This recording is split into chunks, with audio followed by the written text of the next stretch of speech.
progress. So those conversions are already happening. It is not clear from the statistics whether there are more Christians becoming Muslims or vice versa. What I would say is that there are more Muslims becoming Christians for intellectual reasons, for recognizing the weaknesses and errors in Islam. And the Christians who become Muslims, unfortunately many of them, is for cultural reasons, like the women from the West who marry Muslim men and then they become Muslim for that reason.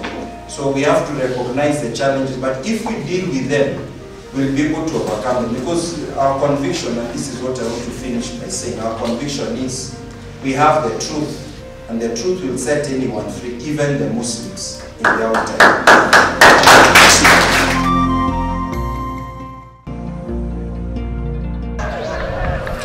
My name is Patrick Macharia, secular Franciscan order. Currently, I'm the National Vice Minister in secular Franciscan order in Kenya. And I've been a Franciscan for the last 30 years. And I'd like to challenge my fellow Franciscans and the Catholic Church as a whole to invest so much on interfaith and interreligious dialogue, and mostly between the Christian and the Muslim.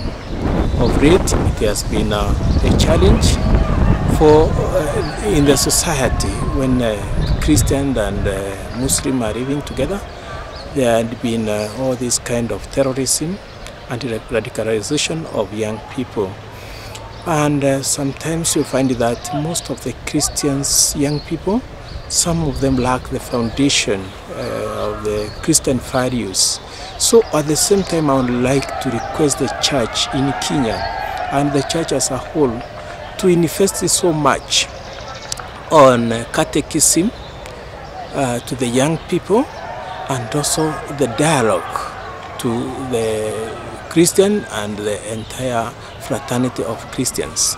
I would like to call the whole Catholic Church to come together with other religious churches to have a dialogue, and also to the young people.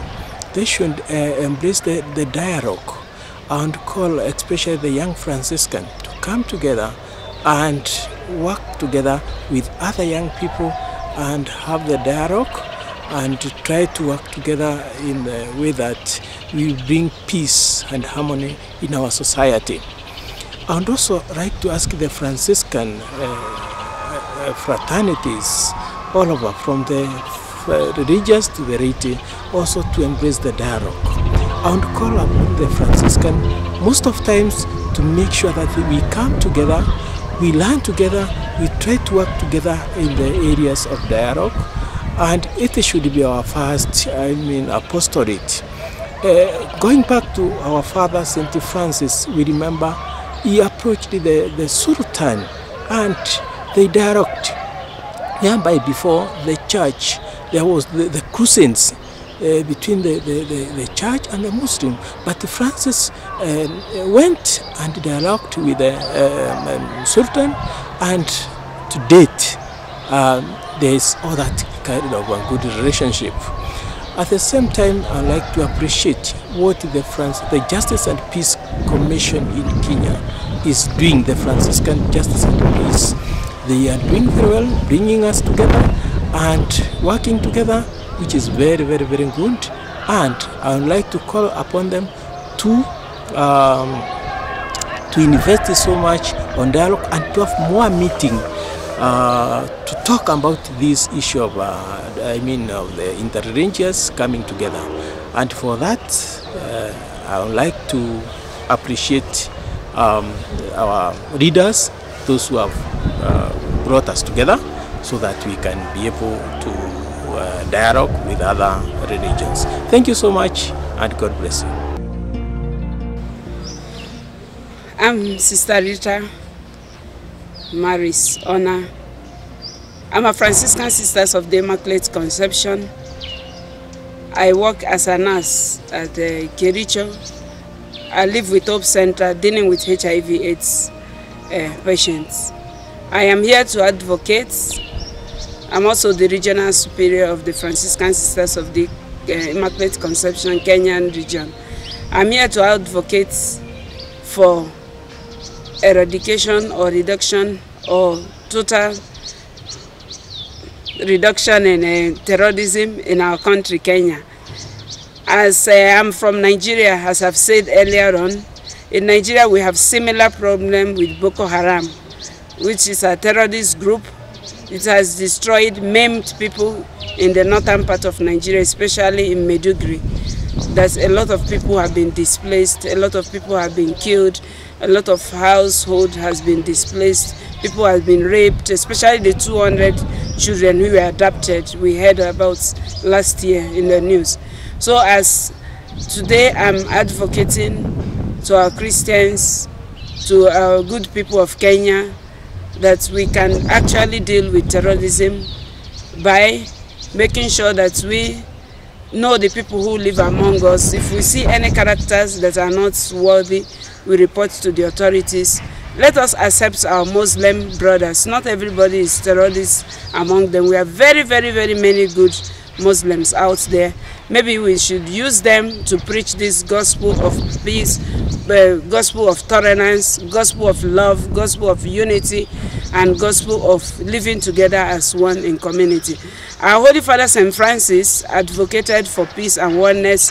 He once went to the Emir and spoke by accepting the Muslim and Islam religion. He was able to teach peace and pronounce peace to the people of Muslim at the time of when he lived. So I'm believing that we as Franciscans, we can still do the same in a peaceful way. Teach people that living in a world where there are no terrorism, where people live together, is possible. Nigeria is really struggling hard, fighting with this Boko Haram thing, and I know it's going to be a history.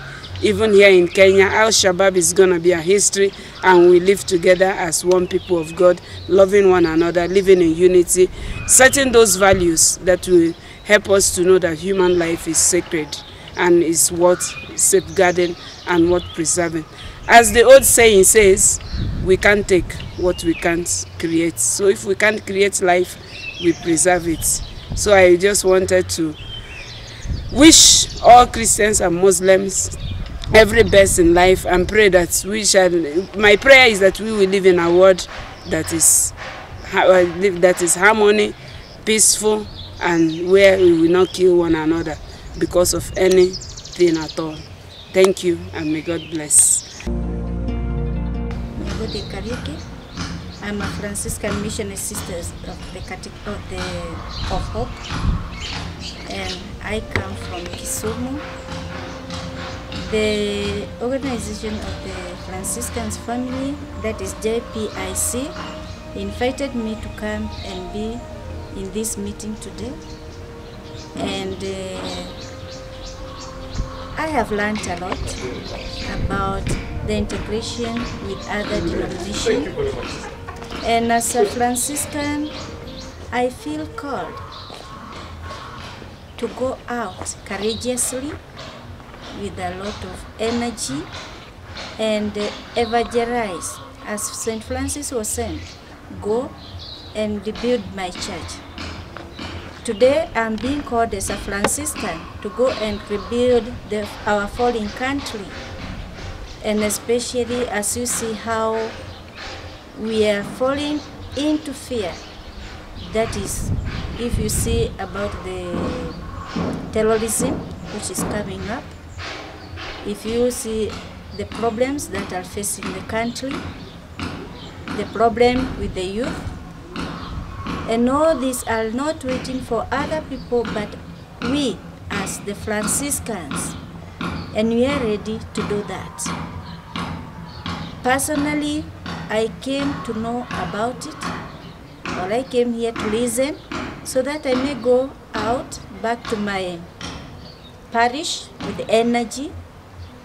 I will go and educate my fellow sisters about what we have learned today, or the integration with the other denomination, so that we can be able together join up, move out, and reach to our Christians and also to the other religions. And we tell them we are people of God. We are children of God. The denomination does not matter. What matters is, am I a true child of God? And by the time we do that, we'll be able to unite all people together. So I feel we are called as Franciscans to rebuild the church, to rebuild our country, and the whole humankind.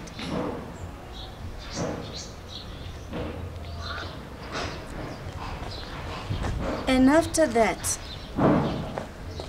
after we come together, we'll be able to relate very well with any kind of denomination, with any kind of persons that we meet around. So we are calling upon all the Franciscans to be in unity, to come together and take this message that we have had today to the people or to our people.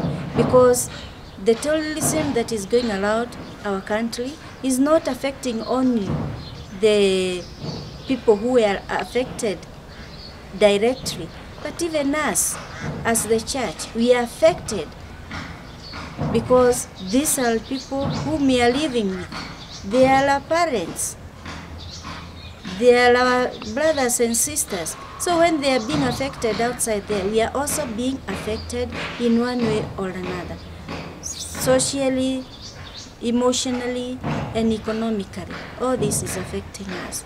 So let's go, let's unite with one another and be united as children of God, as we are created, not to be separated by the things that may come across our way. So I'm very grateful for the Franciscans for having organized this seminar for today, so that we may be able to be in cooperation with the people there. So we are ready to go out. As it is, as the Bible says, whom shall I send? Lord. And we are here to say, as Franciscans, said as Lord, we'll go. We'll go and rescue you people in peace. As Francis' prayer says, make me an instrument of peace. Where there is hatred, let me sow love. Where there is doubts, faith. And with that, we are going to move out with that prayer of St. Francis, having practiced it ourselves, so that we may be able to go and give it the same input to our people there. And when we join up in that prayer, I believe it will come to be a heaven in Kenya. Thank you very much. I'm a Franciscan, and as being a Franciscan, we are very much, I'm personally concerned about the events that take place. I remember still the affair, the attack at the mall, the Westgate Mall 2 years ago. We had now, almost 2 months ago, the attack in Garissa. The whole society is a bit concerned, and we Franciscans have to reflect about, and maybe we try to find an answer for kind of way forward, resolutions for what can be done.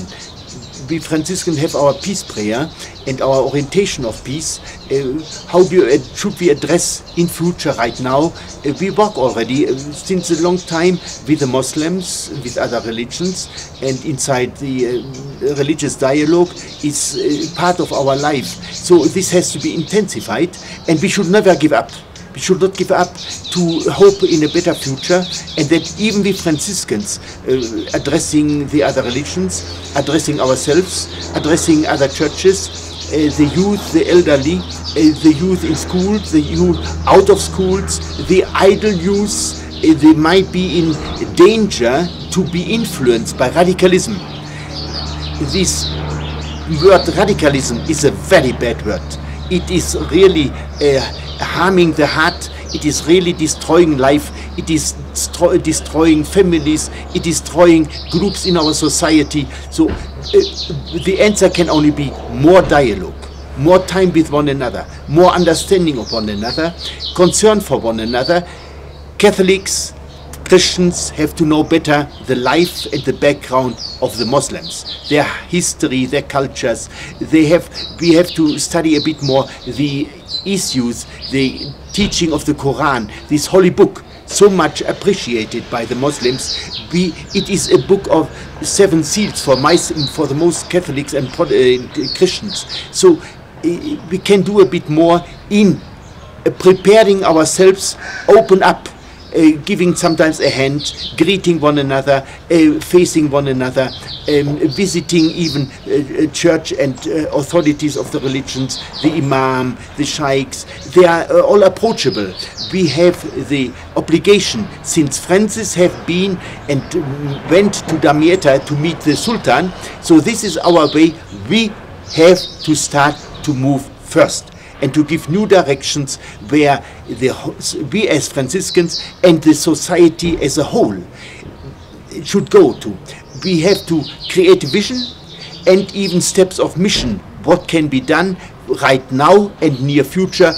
Regular meetings, regular seminars, regular events where we meet one another. This would be my message for this topic of radicalization at present time in Kenya, especially involving the youth.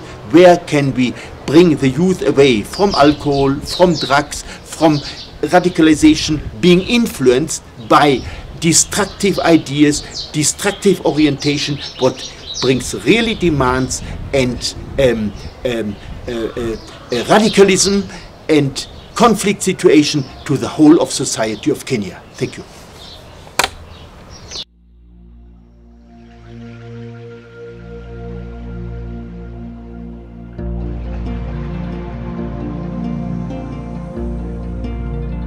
Good afternoon, brothers and sisters.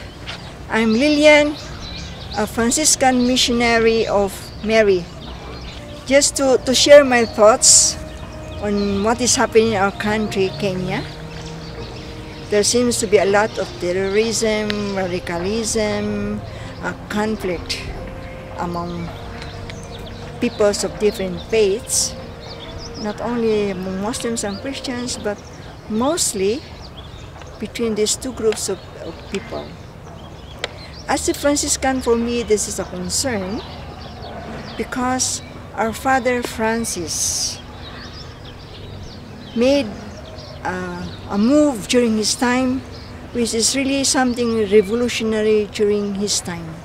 It is a time when there was the crusade, and the gospel person that he was, his approach to the Muslim was not as an enemy. He went all the way from Italy to Egypt to meet a Muslim as a brother. So I would say for us Franciscans, being in relationship with peoples of different faiths, including the Muslim, is part and parcel of living out our charism. And this has implications on us. And also, we have many young people in this country. This is a very young country. And we have Franciscan members who are in formation. My thought with them is that in our formation programs, do we make our Franciscan spirituality, which is incarnational spirituality, which is concrete. Francis' spirituality is concrete. If you recall, he wanted to feel more what it is for the Son of God to become a human being, to be born in a poor stable. Instead of theologizing about the incarnation, he asked the brothers and the neighbors to come. Let us experience what it is to be born in a stable. And they came with hay, they came with animals. And if you remember our Pope Francis now, he encouraged the shepherds to smell like the sheep. So my suggestion is let us make our spirituality more concrete, with the people, among the people. I think that is all what I can say about our Franciscan spirituality. Again, say to be with people of different faiths, including the Muslims, is part and parcel of our Franciscan charism. Thank you. I'm Sister Medrin Msundi, Franciscan Missionary Sisters of St. Joseph. Today we've been attending a workshop on terrorism with many Franciscan, both religious brothers and sisters, and also the secular Franciscan. So from this workshop I feel challenged, and I feel as a formator we should be able to encourage this workshop, this discussion in our formation houses by enabling our young people to get to know more knowledge, information, skills on interreligious dialogue, whereby we should not just concentrate on our own religion, but in our input we should be able to integrate other religion so that we educate and empower these young people to know what is happening in other religions, what others are doing. Then from there they'll be able to interculate and understand what is being practiced in other religions, and from there it will help us to come together, to speak one voice, and to value the religion of others, so that we may be one and they may be able to face the challenges and be able to see each other as brothers and sisters. So a lot needs to be done in our formation houses on this topic of more education on interreligious dialogue. Thank you. My name is Dominic Ibaki. I'm an intern at JPIC Africa. My message for the youth on the issue of radicalization and extremist and also terrorism is the issue of interfaith dialogue, where as youth we have been targeted by this fundamentalist and extremist to carry out attacks in our country. And I would like to urge all the youths